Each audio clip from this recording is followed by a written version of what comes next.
While I lay in the ICU tubes in my arms and machines breathing for me, my parents made a choice I will never forget.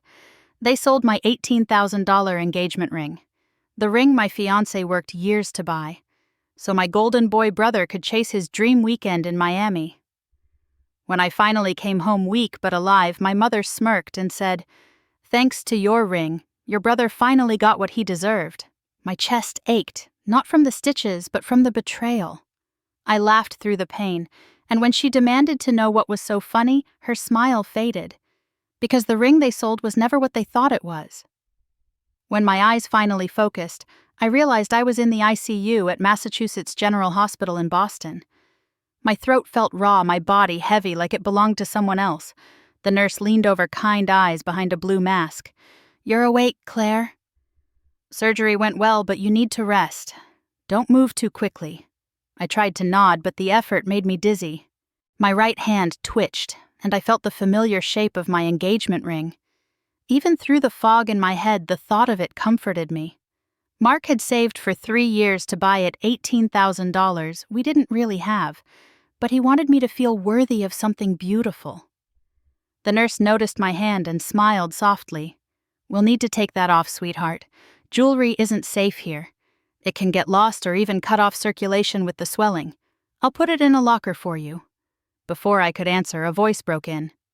"She doesn't need to put it in a locker," my mother Linda said firmly. She stepped closer to my bed, her perfume cutting sharply through the sterile smell. "Give it to me. I'll keep it safe." I blinked at her. My mother never missed an opportunity to insert herself, even when I was hooked to monitors and trying to breathe.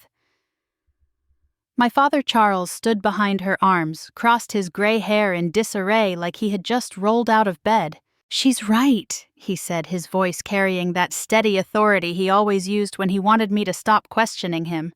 "We're family, Claire. No one can keep it safer than us." The nurse hesitated, glancing at me. "We usually prefer locker keys get lost." My mother cut her off with a tight smile. "I'll hold on to it. She doesn't need to worry about hospital staff misplacing something this valuable." I wanted to laugh, but the pain in my stomach was too sharp. Even half-drugged, I could hear the script in their voices. I'd heard it my entire life. "Trust us, we know better." "Don't be dramatic, Claire." My fingers curled over the ring. They didn't know what I had done the night before my surgery. I had stood in my apartment staring at the small velvet box torn between fear and suspicion.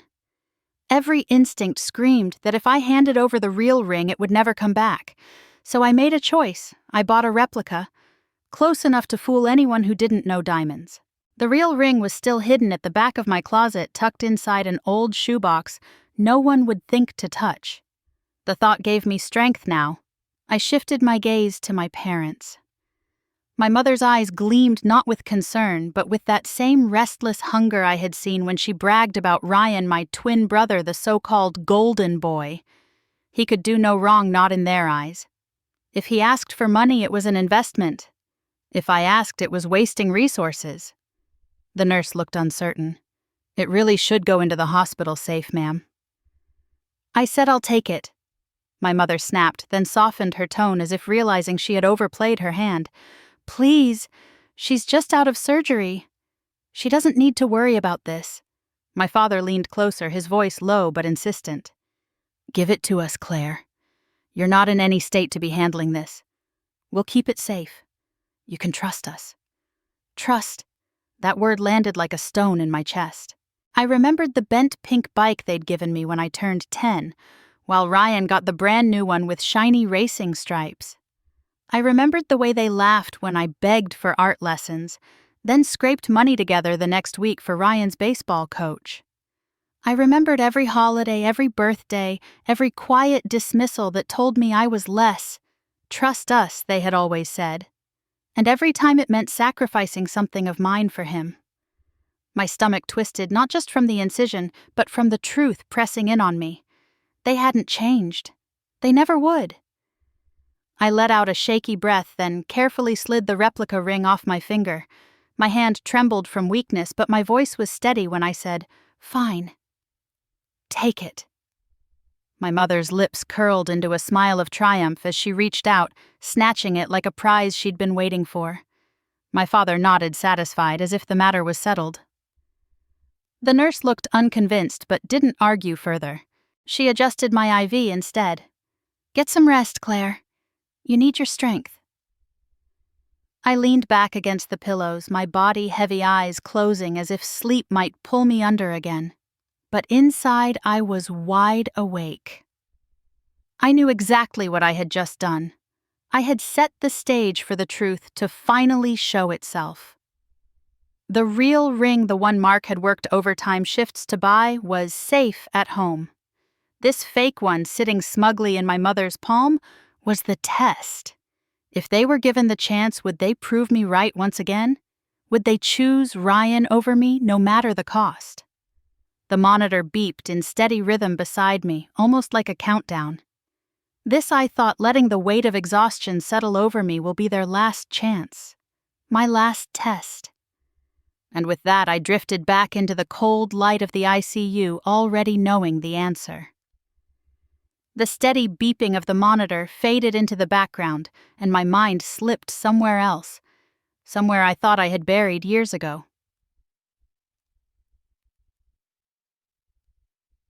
Memory has a cruel way of sneaking up on you when your body is too weak to fight it off. I wasn't in the ICU anymore. I was back in our quiet neighborhood outside Boston, in the narrow driveway of our old colonial-style house with peeling white paint and a porch swing that never quite worked right. I could see Ryan, my twin brother, standing tall and proud on his brand-new blue Schwinn bike. The sun caught on the chrome, making it sparkle like something out of a commercial. He was 10. I was 10, but that day it felt like he lived in a world years ahead of mine. Mom clapped and cheered as he pedaled down the street, her voice shrill with excitement. Dad jogged alongside him for the first few feet, laughing like a man who had just delivered his son into a promised future. My turn came later that afternoon. Dad wheeled out a pink bike with faded streamers and a bent handlebar. The tires were scuffed and the seat leaned awkwardly to the left. "Still rides just fine," he said with a shrug. "You'll make it work, Claire. Builds character," Mom chimed in. "Be grateful, honey. Not everything has to be brand new." I forced a smile that didn't reach my eyes, the same smile I had learned to wear whenever the differences were too glaring to ignore. Ryan's laughter echoed as he sped past me, the sound filling the summer air like a victory chant. That laugh followed me for years. It wasn't just birthdays. It was everything. When Ryan announced at 12 that he wanted baseball lessons, my parents scrambled to find the money. "He's got real potential," Dad said proudly. Mom beamed. "Our boy might be the next star. They signed him up the following week, never mind the cost." I remember asking timidly if I could take an art class at the community center. I loved drawing, had filled notebook after notebook with sketches. Mom laughed like I'd told the funniest joke. "Don't be silly, Claire, that's not going to take you anywhere." Dad added his favorite phrase, "Don't be dramatic. Focus on something practical." I watched Ryan's new cleats stomp across the driveway, his leather glove breaking in with every catch. Meanwhile, my pencils dulled to stubs, and my sketchbook sat in a drawer no one ever cared to open. The message was always the same: he deserved investment. I deserved to make do. Even the holidays told the story. Ryan's birthdays were productions. Friends crowding the living room decorations, strung from wall-to-wall cakes so big they sagged in the middle. Mine. A sheet cake from the grocery store, the kind with too much frosting and too little care, eaten at the kitchen table with just my parents, and maybe one friend if her mom could give her a ride. Whenever I asked why it was different, the answers came like reflex. "You're imagining things. Don't be dramatic. Be grateful for what you have." Each phrase stacked on top of the last until they became the foundation of my childhood, a quiet wall that hemmed me in and told me who I was allowed to be. I learned to stop asking, stop pointing out the differences. I swallowed the words until they carved shadows inside me, until I believed maybe they were right. Maybe I wasn't worth more. Lying there in the ICU, the IV dripping steadily into my veins, those shadows rose up again. My parents' voices, still sharp even in memory, collided with the nurse's gentle tone. The same pattern replayed, a stranger offering safety, my parents insisting they knew best. "Trust us," they said. But trust had always meant loss for me. Ryan had grown into his title, the Golden Boy. He was the one they paraded, the one whose mistakes became learning experiences while mine became disappointments. He was always the one they were willing to sacrifice for, no matter the cost to me. I remembered one Thanksgiving when we were 16. Ryan had failed 2 classes, but Mom brushed it off with, "He's just distracted. He's got so much on his plate." The same holiday I brought home an A- in English, and Dad frowned. "What happened?" "You're slipping." It was endless. Praise for him. Pressure for me. And now, even as I lay in a hospital bed, stitched and weak, they hadn't changed. The hunger in my mother's eyes when she asked for the ring was the same hunger she'd had when she fought for Ryan's new bike, his baseball lessons, his future. My father's steady, patronizing voice was the same one that had dismissed me 1,000 times before. For years, I told myself maybe they didn't mean it. Maybe they loved me just differently. But the truth was simpler and sharper. Ryan was the center of their orbit, and I was the gravity they ignored. I turned my head slightly on the pillow, the monitors beeping, pulling me back into the present. My stomach throbbed where the incision lay, a reminder of how close I had come to losing everything. But as much as my body ached, something inside me felt harder, steadier. The ring on my finger hadn't been real, but the choice to hand it over was. This time I wasn't the helpless little girl watching her brother ride away on a shiny new bike. This time I had given them the rope, and I knew exactly how they would use it. For once, I wasn't the one being tested. They were. And I already knew the answer. The beeping steadied again, matching the rhythm of my breath.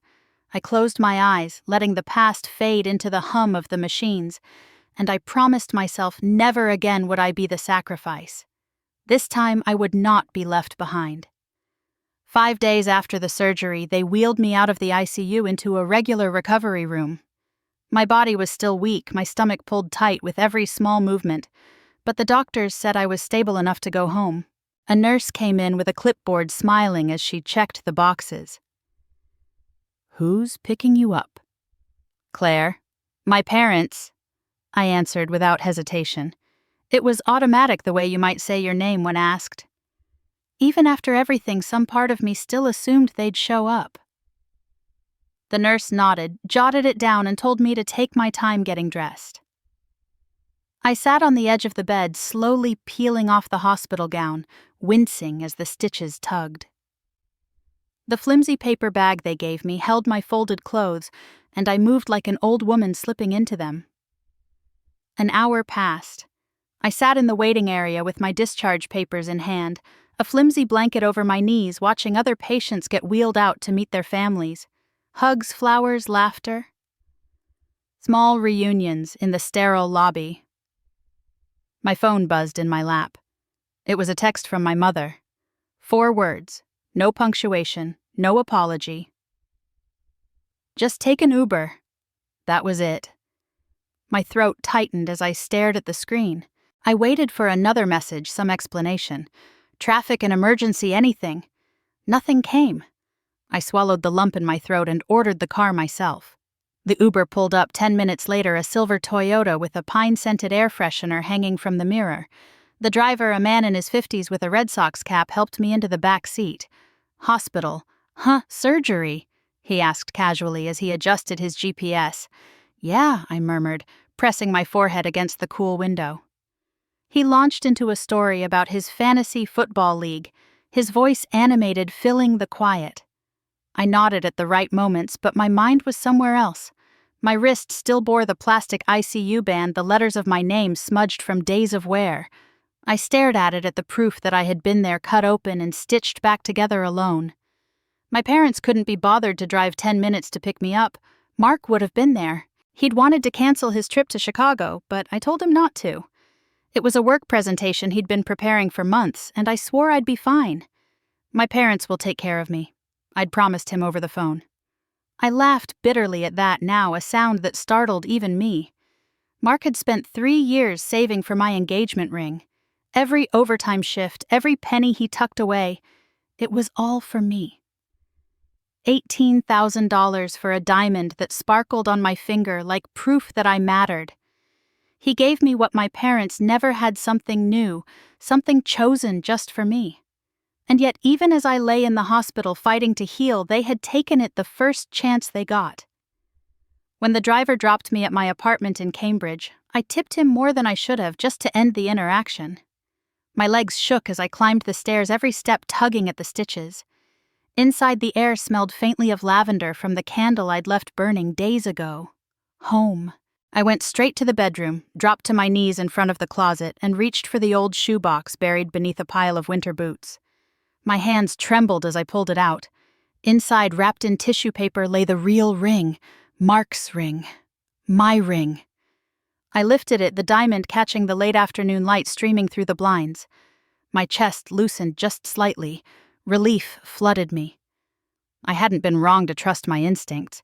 They could sell, betray, justify. But not this time. The proof was still mine. I slipped it back into the box and pushed it deep into the closet again. My fingers lingered on the cardboard lid. My heart pounded, not just from relief, but from anger. They thought I was weak. They thought I was still that little girl who swallowed the unfairness, who kept quiet. But now I was 34, stitched and scarred, and I knew exactly what they had done. I sat on the edge of my bed, my body exhausted, but my mind racing. I couldn't just sit here waiting for them to come to me with excuses. I needed to see them, to look them in the eyes and ask how they could do this while I lay in a hospital bed. The decision settled in me like a stone. I grabbed my coat, ignoring the pull in my stomach as I zipped it up. The cold October air slapped my face as I stepped outside. My car sat at the curb, the windshield dotted with fallen leaves. I slid into the driver's seat, wincing at the strain on my stitches, but determination steadied my hands. I started the engine, the hum filling the silence. I was going to their house. Every turn of the wheel tightened the knot in my chest. Doubt whispered. Maybe I was overreacting, maybe there was an explanation. But beneath it was something louder, something sharper, the truth I already knew. They hadn't changed. They never would. And tonight I would prove it. The house looked exactly the same as it always had, a 2-story colonial on a quiet street in Newton, just outside of Boston. The porch light glowed even though it was still early evening, and I could hear the muffled sound of the television through the living room window before I even knocked. My stomach tightened as I climbed the front steps, every movement pulling at the stitches under my coat. The door swung open before I could raise my hand. My mother stood there, her lipstick too bright, her smile stretched thin and triumphant. "Claire," she said, as if she'd been waiting all day for this moment. "Come in, sweetheart." The smell of her perfume hit me before I crossed the threshold. Floral and sharp, too heavy for the small foyer. My father sat in his recliner, the television tuned to the evening news. He muted it with the remote but didn't bother to stand. Just gave me a nod like I was a guest dropping by. I didn't sit down. My voice was steady, though my chest pounded. I came to get my engagement ring. My parents exchanged a quick look, that silent flicker they'd shared my whole life, the one that meant they were on the same page long before I arrived. My mother's smile deepened, her eyes glinting. "Well," she said, almost giddy, "thanks to that ring, your brother is finally getting the chance he deserves. Miami. He's out there right now living like he should. He's our golden boy." The words landed like a slap. I felt the blood rush to my ears. "You sold my engagement ring." My father leaned forward, elbows on his knees. "Don't act so shocked. You're getting married in a few months. You'll have another ring on your finger soon enough. Another ring." As if the $18,000 Mark had poured into saving for me was just a placeholder, disposable, irrelevant. As if the meaning behind it, his belief that I was worthy, could be replaced with a shrug. I gripped the back of a chair to steady myself. That ring wasn't yours to sell. It wasn't even up for discussion. My mother waved her hand like she was brushing away a fly. Don't be dramatic, Claire. It was just sitting there while you were in the hospital, and Ryan needed this. He's been working so hard and now he's met someone special. This trip could change his life. The old anger surged up, the same fury I'd swallowed as a child when they told me to be grateful for scraps while Ryan was handed gifts wrapped in bows. My pulse pounded, but my voice came out calm, almost too calm. You sold my engagement ring, I repeated slowly, as if maybe saying it aloud would make them realize how grotesque it sounded. He deserved it, my father said firmly, his voice edged with pride. You can't put a price on opportunity. The room tilted for a moment, the air thinning. I thought of Mark counting cash tips from side jobs of the long nights he stayed late at the shop just to tuck away another 50, another 100 until he could afford that ring. And now it was gone. Sold like a pawn ticket for my brother's vacation. Something broke open inside me. I let out a laugh, sharp and sudden, startling even to my own ears. My mother's eyes narrowed. What's so funny? I looked from her to my father, seeing past their smugness, to the edges of unease flickering underneath. You really want to know? They stiffened their smiles, faltering for just a second. That sliver of doubt was enough to make my chest loosen. I didn't explain. I didn't need to. I straightened, letting the chair go my hand, leaving sweaty prints on the wood. You'll find out soon enough. The silence that followed was thick, pressing against my ribs. My mother opened her mouth, then closed it again. My father shifted in his seat, his jaw tightening. I turned and walked toward the door, each step steady despite the ache in my abdomen. The television flickered silently in the background, muted images of politicians arguing across the screen. The house smelled like old carpet and my mother's perfume cloying and heavy. On the porch, the cool October air hit me like a slap of clarity. My breath fogged in front of me as I stood there for a moment, listening to the faint hum of traffic in the distance, my heart still pounding. I had left them with their smug certainty, but I knew better. I knew exactly what I had handed them and what it would cost. I descended the steps, pulled my coat tighter around me, and walked toward my car parked at the curb. The keys rattled faintly in my hand as I unlocked the door and slid into the driver's seat. The engine turned over with a low growl, the headlights washing across their house one last time. Through the window I could see the outline of my father back in his recliner, my mother pacing near the window, her arms crossed. I tightened my grip on the steering wheel. A small smile tugging at my lips despite the fury still burning in my chest. They thought they had won, but the game had only just begun. The ringing started just after midnight, dragging me out of the first real sleep I'd had since leaving the hospital. At first I thought it was part of a dream, the shrill sound weaving into the fog in my head, but when I rolled over the phone on my nightstand, lit up again, vibrating so hard it rattled against the wood. 10 missed calls from my mother, 5 from my father, 2 from an unfamiliar number that I knew without question was connected to them. I let it buzz a few more times before I answered. Claire. My mother's voice was shrill, almost hysterical, echoing through the receiver. They said the ring is fake. What did you do? I sat up slowly. The room dark, except for the streetlight leaking through the blinds. My throat was dry, but my voice came out even.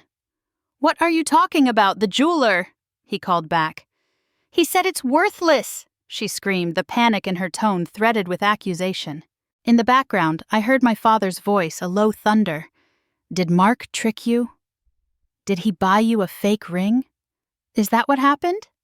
I rubbed my eyes, a bitter laugh rising in my chest. The real ring is safe. It's here with me. What you sold was never yours to begin with. That's called theft. Silence, except for my mother's ragged breathing. Then her voice cracked, high-pitched and trembling. You set us up. How could you humiliate us like this? You humiliated yourselves, I said flatly. You begged me to hand it over. You didn't borrow it. You took it. You sold it. Don't twist it into something else. My father barked into the phone, his voice booming. Do you have any idea what you've done to us? Yes, I said, almost smiling in the dark. I have a very good idea. Do you? I heard a muffled scuffle, my parents talking over each other. My mother shouted, We can't fix this without you. You have to help us, Claire. I closed my eyes, leaning back against the headboard, the phone warm in my hand. No. You should have thought of that before you decided Ryan's trip mattered more than respecting me or Mark. He's your brother, she shouted, desperation bleeding through. And I'm your daughter. I snapped the words, landing heavy in the silence that followed. For a few seconds, all I heard was their breathing, shaky and uneven. Then my father tried again, his tone softer, manipulative. It's done, Claire. We can't undo it now, but you can help us clean it up. That's what families do. Families don't steal from each other. I said, my voice calm, sharp as glass. Families don't throw their daughter aside like she's nothing. I lowered the phone from my ear and pressed the red button, cutting them off mid-protest. The screen went black. The silence that followed filled the room like a balm, but the adrenaline in my veins wouldn't let me sleep. I lay back, staring at the ceiling fan that turned slowly overhead. The rage was there, yes, but underneath it, something steadier had taken root. For once in my life, I wasn't the one scrambling to clean up their mess. The weight wasn't mine to carry anymore. My phone buzzed again. Another unknown number. I didn't answer. Then again and again. I turned it face down on the nightstand and pushed it away. When the quiet finally settled, I picked it back up and scrolled to a different name. Olivia Davis, my best friend since college, now a civil attorney in Boston. She answered on the second ring, her voice groggy. Claire. What's wrong? I exhaled, realizing I'd been holding my breath. They sold the ring, Olivia. The replica. And now they're screaming because the buyer figured it out. They won't stop calling. There was a pause, then the sound of her sitting up in bed. Jesus, Claire. I knew they could be difficult. But that's theft. Plain and simple. I know, I whispered.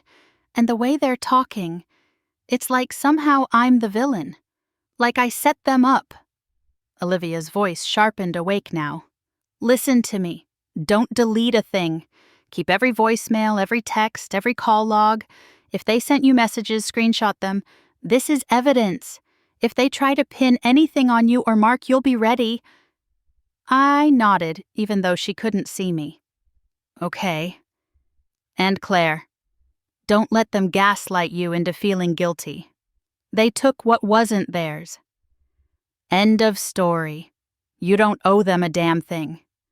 Her conviction steadied me like a hand, pressing firmly against my spine. Thank you, I murmured. Try to get some sleep, she said gently. Call me in the morning. We'll figure it out. I ended the call and sat in the dark for a long moment, the glow of the streetlight spilling across the floor. My phone lay heavy in my palm, silent at last. I set it back on the nightstand, turned it face down, and pulled the blanket up to my chin. For the first time in years, the weight pressing on my chest didn't feel like it belonged to me. It was on them now. I closed my eyes, the steady hum of the city outside my window lulling me back towards sleep. The night wasn't peaceful exactly. Too much had broken for that. But it was quieter than it had ever been. And in that quiet, I realized something had shifted. The balance had finally mercifully tilted. The knock on my apartment door came 3 days later, sharp and desperate, rattling through the quiet, like someone was trying to break it down. I had been sitting at the kitchen table with a cup of tea, scrolling through old photos of Mark and me, trying to anchor myself in something steady. The sound made me jump. When I opened the door, the three of them stood there. My mother, my father, and Ryan. The sight of their faces stopped me cold. Linda's lipstick was smudged, her hair flat like she hadn't bothered with it in days. Charles's jaw was tight, his shirt wrinkled, the man who once demanded order, now looking frayed.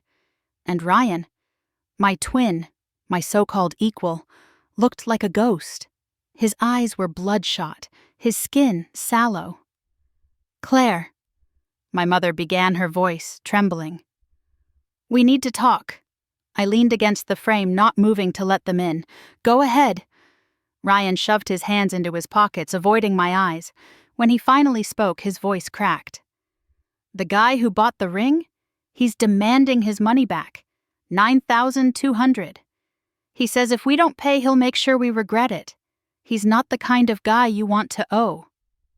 Something inside me went very still. My father stepped forward, his hands spread like he was pleading a case.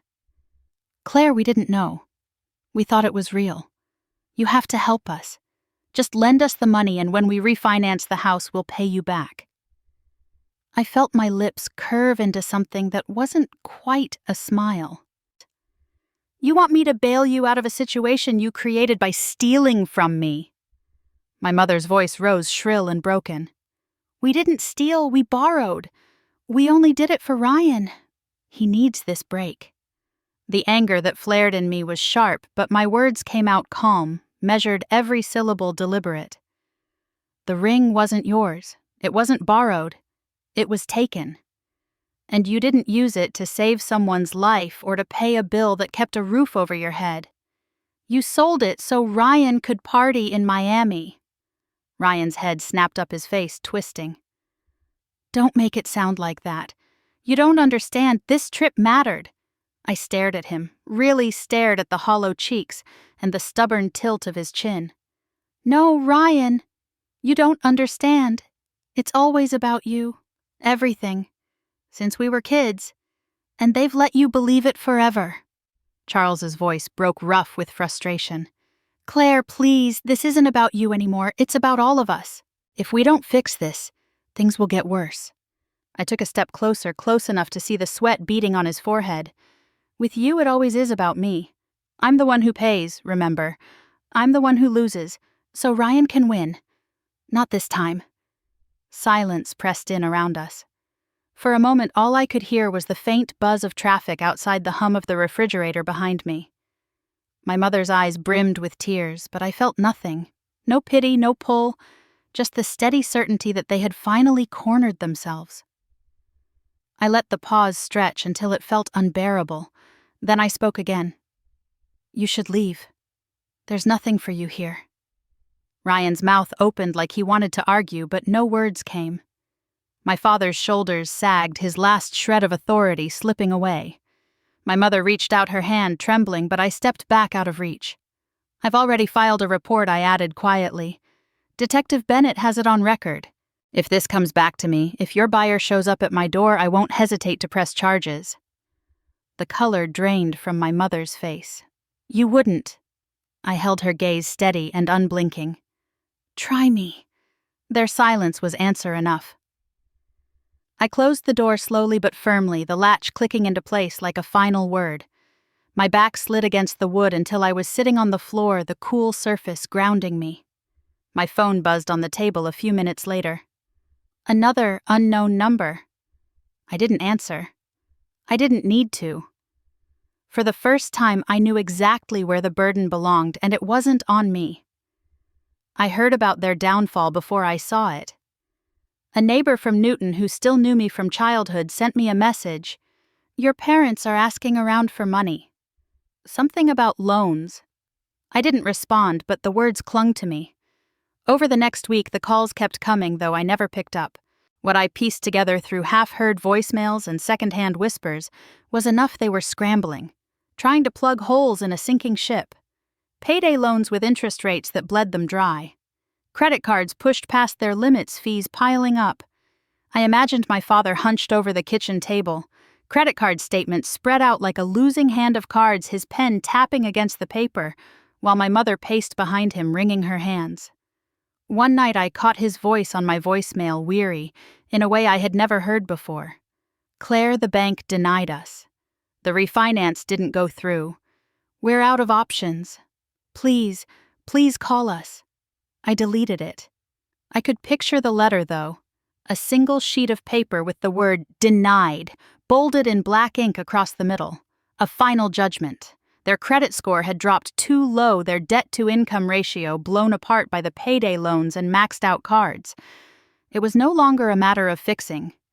It was collapse. Linda cried, I'm sure of it. She was always quick with tears when her comfort was at stake. But I couldn't summon any pity. Not after the way she'd laughed when I was a child asking for art classes, or when she'd told me Ryan deserved a chance more than I did. And Ryan. He clung to his story as always. It was worth it, he insisted to anyone who would listen. I imagined him slouched on the couch, arms crossed defensive, even as the walls closed in. Miami was worth it. The connections, the fun. It mattered. He would believe it until the day he died, because believing anything else would mean facing what he had destroyed. The whispers spread through the neighborhood like a draft under a door. People noticed when the once proud Andersons started looking worn when the shiny car disappeared from the driveway when the blinds stayed closed. And then one morning the proof was hammered into the ground. A wooden sign staked in the front yard, bold red letters across a white background, for sale. I drove by a few days later, not because I wanted to gloat, at least that's what I told myself, but because I needed to see it with my own eyes. The street looked smaller than I remembered the maple trees lining the sidewalk, shedding orange leaves that swirled in the autumn wind. Their house stood with its faded white paint and sagging porch swing, and in the yard, the sign stood tall, unmistakable. I pulled the car over across the street and just stared. The blinds in the living room were drawn tight, but I could imagine them inside. Linda wiping at her eyes with a tissue, Charles rubbing his temples, Ryan pacing like a caged animal. Neighbors walked their dogs past the house, stealing glances at the sign, whispering to each other once they thought they were out of earshot. My chest tightened, not with satisfaction exactly, but with something heavier, sharper. Grief, maybe, for the family I had wished I'd had, the one that might have chosen me once. But the grief was tangled with something else. A release, a strange kind of justice. They had always told me not to be dramatic, not to make things bigger than they were. But this wasn't me being dramatic. This was reality. This was consequence. I sat there in my car, watching the sign sway in the wind, the edges catching the light of the setting sun. My hands rested on the steering wheel, steady now. They're paying the price, I whispered to no one, my breath fogging the glass. And for the first time in a long time, I felt the knot in my chest begin to loosen. The salt air carried across the dunes as I stood just out of sight, hidden behind the white archway draped with flowers. Cape Cod in late September was cool but bright, the ocean, a glittering expanse of blue beyond the ceremony site. The wind lifted my veil gently, brushing it against my shoulders, and somewhere down the aisle laughter rose from the guests as they settled into their seats. I could hear the soft notes of the string quartet warming up a gentle melody, threading into the air. My dress, a simple ivory gown that hugged my frame, felt like it belonged to me in a way so few things ever had. The diamond on my left hand caught the sun, throwing sparks of light across the fabric. The real ring, the one Mark had chosen for me, was here. Safe. I peeked around the arch and saw him at the end of the aisle. Mark stood tall in a tailored navy suit, his broad shoulders squared, his sandy hair combed neatly. But it was his eyes that held me. Steady, unwavering, filled with a love I still struggled to believe I deserved. When he caught a glimpse of me waiting, his lips curved into the smallest smile, just for me. "Are you ready?" my maid of honor whispered, squeezing my hand. I nodded, though my throat felt tight. For a moment, a flicker of absence tugged at me, the empty space where my parents and Ryan should have been. I knew their chairs would remain vacant, that their names were not even written on the seating chart. The music shifted, swelling into the processional. The guests turned in unison, eyes searching, smiles widening. My heart hammered in my chest. I stepped forward. The sand crunched softly beneath the walkway mat as I moved my bouquet, trembling slightly in my hands. The air was filled with the scent of salt water and roses. I caught snippets of whispers from relatives I hadn't seen in years. "She looks beautiful. She seems so calm." And then, just as I passed the second row, an aunt leaned toward another and whispered the question that had hung over me for months. "Where are her parents? Where's her brother?" The words slid into the air, not loud but sharp enough to cut. For half a heartbeat, I felt the old ache rise, the longing for them to be here, to see me, to choose me. But it passed just as quickly. I kept my chin, lifted my steps even. I smiled. Not to answer her question, not to explain, just to remind myself that I didn't need to. The aisle stretched out like a bridge, each step pulling me further from the weight of the past and closer to the life I was building. At the end, Mark's eyes never left mine. He didn't look away to check for my parents, didn't search for approval from anyone else. He only saw me. My chest loosened. For the first time, I realized I wasn't missing anything at all. When I reached him, he extended his hand and I placed mine in his, the ring flashing between us like a promise fulfilled. The minister cleared his throat. The guests quieted, and the ocean kept rolling behind us, endless and sure. In that moment, standing at the altar with Mark's hand wrapped around mine, I felt a kind of fullness I had never known. A life not defined by what had been taken but by what I had chosen. The vows began, the world hushed around us, and for once in my life I felt whole. Grace was only 3 weeks old and the apartment still smelled faintly of baby powder and warm milk. I sat in the rocker by the window, her tiny body pressed against my chest, her breath soft and shallow, the rise and fall of it anchoring me in ways I never thought possible. Mark had spent the last month putting the nursery together with military precision reading reviews on cribs and car seats like he was preparing for a trial. Our lives had shifted overnight into a blur of feedings, diaper changes, and stolen hours of sleep. And yet, even in my exhaustion, there was peace. I thought that peace might last. But then the messages started. The first came on a Sunday morning just after dawn. My phone buzzed against the nightstand while I was nursing Grace. I reached for it, balancing her in one arm, and saw my mother's name light up the screen. "We want to see the baby." No apology, no acknowledgement of the last 2 years. Just a demand dressed as sentiment. I let the message sit unread for hours before opening it. The words looked foreign, like they came from someone I didn't know. 2 days later, another message appeared, this time from my father. "Think about the child. Don't punish us forever." I stared at it until the text blurred. The implication was clear: if I kept my distance, I was punishing them, not protecting myself. As though they hadn't already chosen Ryan 1,000 times over me. As though they hadn't sold my engagement ring without a second thought. By the end of the week, Ryan himself weighed in. His number had been silent since the day outside my apartment, but now his name flashed on my screen. "Family is bigger than you, Claire. Grace deserves all of us." I laughed, the sound bitter enough to sting my throat. Grace stirred at the vibration of it, and I kissed the top of her head to settle her back down. Family. The word rang hollow coming from him, the same brother who had blown through $9,200 in a single weekend, who had let my parents sell what wasn't theirs so he could live out some fantasy in Miami, was now lecturing me about what Grace deserved. That night, Mark found me at the kitchen table, my phone lying face up in front of me. Grace slept in her bassinet beside us, her tiny fists curled against her cheeks. He placed a mug of tea in front of me and sat down. "You're quiet," he said gently. "They want to see her." I answered, my voice flat. "First Mom, then Dad, now Ryan. They think this baby is their way back in." Mark's jaw tightened, his eyes flicking to the phone. "And what do you think?" I looked at Grace, her little chest rising and falling, her existence so fragile and pure. "I think they forfeited the right to be called family a long time ago. I think I won't let them near her."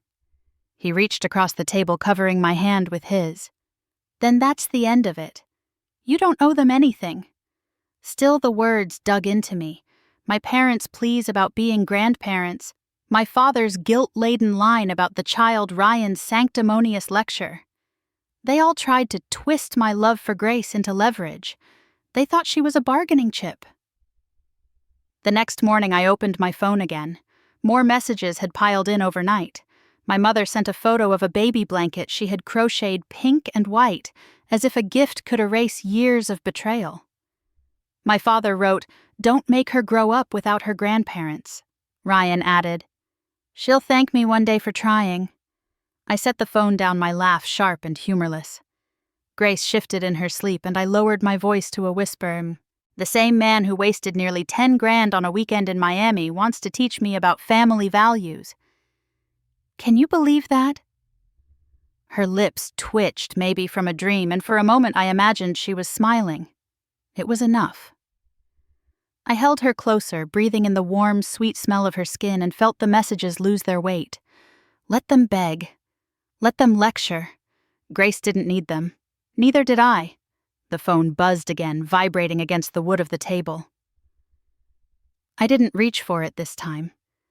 I stayed in the rocker, the ocean of silence between us growing wider with each passing second. It started on a Thursday evening while Mark was rocking Grace to sleep in the nursery. My phone buzzed on the kitchen counter, one notification after another stacking on the screen like falling dominoes.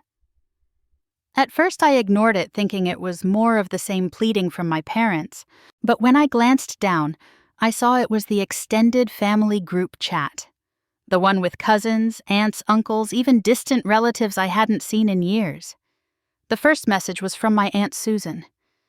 I can't believe Claire is keeping the baby away from her grandparents. That's cruel. My stomach clenched. Then others piled on. It's heartless. Don't punish your parents forever. You should forgive. Life is too short. The words scrolled across the screen in a flood of judgment, each one a tiny cut. My hands shook as I picked up the phone, my thumb hovering above the keyboard. For a moment I considered saying nothing, letting them believe whatever version my parents had fed them. But then I thought of Grace, asleep in her crib, her tiny chest rising and falling, innocent of all the lies being woven in her name. I thought of Mark's years of sacrifice, the late nights and double shifts he had worked to buy that ring, only to have my parents trade it for Ryan's weekend in Miami. Enough. I sat down at the kitchen table, my fingers trembling, but determined. I typed slowly, each word deliberate. You all want the truth? Here it is. While I was in the hospital, my parents sold my $18,000 engagement ring. They got $9,200 from a shady buyer, then drowned themselves in debt trying to fix it. That's why they lost the house. That's why they live in a rental now. They didn't lose everything because of me. They did it to themselves. I hit send. The screen went still. For several long seconds, nothing. I could hear the hum of the refrigerator, the faint creak of the rocking chair in the nursery. Grace's soft breathing drifting down the hallway. The silence from the chat was louder than all of it. Then the responses began. What they did. What I thought that was just gossip. I can't believe they blamed you. The thread exploded, dozens of messages in rapid succession. Cousins I hadn't spoken to in years wrote things like, "This explains everything," and always knew Ryan was spoiled rotten. Aunts who had once scolded me for being ungrateful now typed in, "Disbelief." I had no idea. Screenshots flew back and forth, people sharing old stories, fragments of moments they had dismissed until now. Susan tried to intervene, her messages defensive. They only did what they thought was best. It was for Ryan, for his future. Don't twist it. But no one bought it. They stole from their daughter, selling an engagement ring. That's unforgivable. You can't call that sacrifice, that's theft. Each new message felt like a weight being lifted off my chest. For years, my parents had painted me as the dramatic one, the difficult one. Now, the truth was out in plain sight, undeniable, stamped into the digital record of a family group chat. I leaned back in my chair, staring at the screen as the flood continued. Someone even dug up a photo from Ryan's Miami trip, him grinning with a drink in hand, the ocean behind him.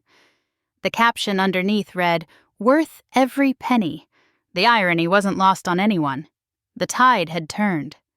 For once, I wasn't the villain in the story.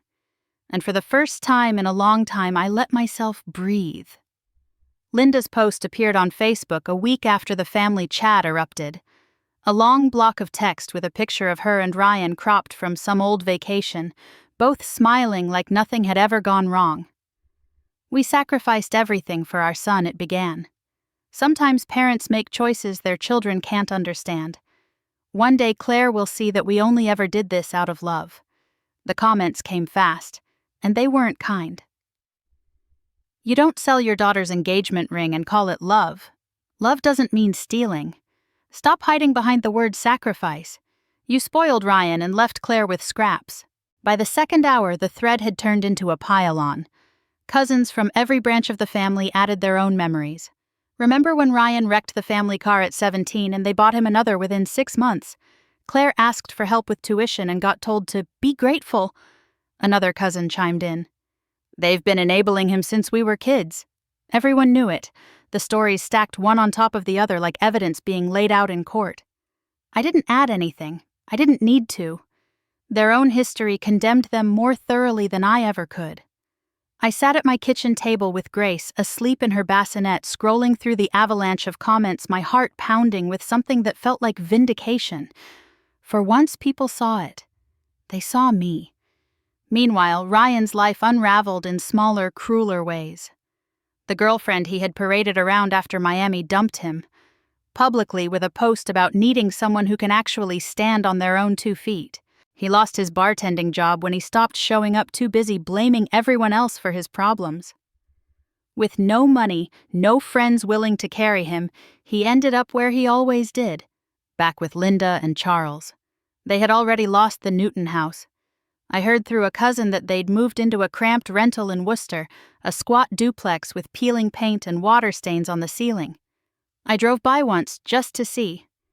The blinds were half broken, one slat hanging crooked. The porch sagged under the weight of old lawn chairs. A single lamp lit the living room from inside, casting a weak yellow glow across faded curtains. I slowed the car enough to catch a glimpse through the window. There they were. Charles slumped in a recliner that looked too small for him, his head in his hands.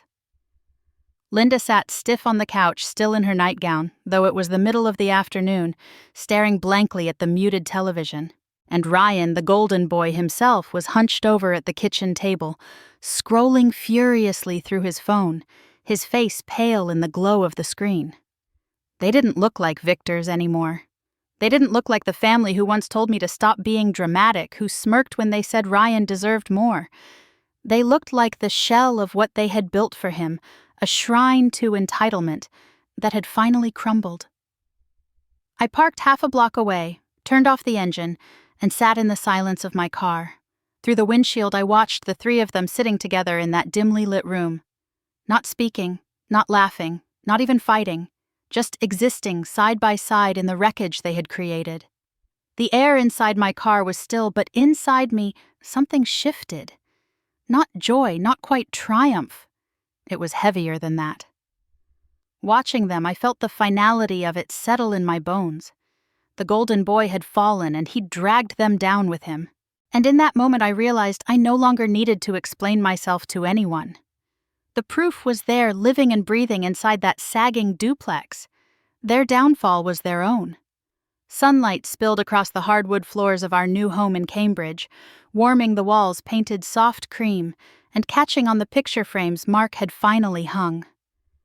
Grace was in my arms, her tiny fingers curling around the neckline of my sweater as she drifted in and out of sleep. Mark stood beside me, his hand resting on my shoulder, his eyes steady on us both. The house was small but bright, filled with the sounds of our life. Grace's soft coos, the hum of the dishwasher, the faint crackle of the baby monitor when she stirred.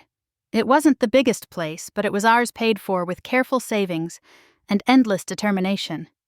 There was nothing false, nothing borrowed, nothing taken.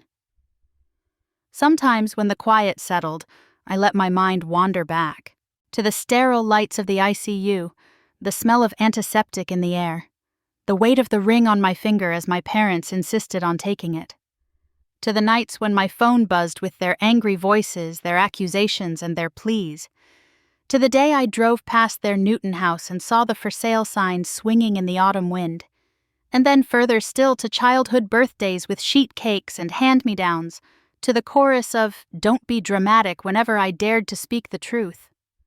All those years of being told I was too much, not enough, never quite right, they had gambled everything on Ryan, their golden boy, and in the end they had nothing left to show for it but debt and shame.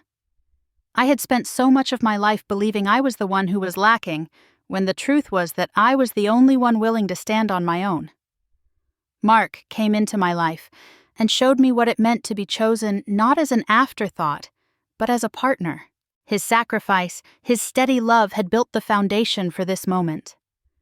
The ring on my finger still glinted in the morning light, a quiet reminder that I had been worthy all along, no matter what my parents had tried to convince me. Grace stirred, her tiny cry filling the room, and I held her closer, rocking gently until she settled again.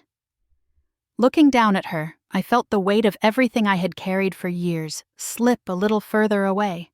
She would grow up knowing she was valued, that her voice mattered. She would never have to wonder if she was second best. I glanced at Mark. He smiled at me, the kind of smile that said we had already won. Not against my parents, not against Ryan, but against the shadows they had left behind. For the first time in my life, I wasn't defined by what had been taken from me. I wasn't the girl with the bent bike or the woman who had to hand over her ring. I was Claire Anderson, wife, mother, daughter, perhaps in name, but not in spirit. I had built something better. Holding Grace standing in the warmth of our home, I realized I hadn't just kept the ring safe. I had kept myself safe. My value, my voice, my future. I drew in a breath and let it out slowly, the weight on my chest finally lifting. I didn't just keep the ring, I whispered more to myself than to anyone else. I kept who I am. And then with Grace asleep again, and Mark's hand steady in mine, I turned back toward the day ahead, ready to live in the peace I had fought so hard to claim.